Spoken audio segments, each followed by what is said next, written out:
الأوسط من القاهرة. يا ربي الملك يا ربي الملك والأمر لما أعددك يا رب يا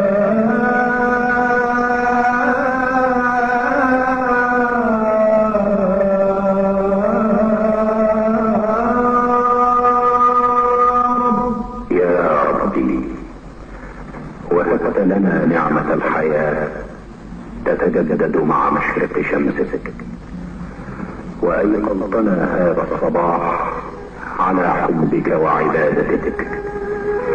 اللهم فافتح لرجائنا رحابك ولدعائنا أبواب السماء.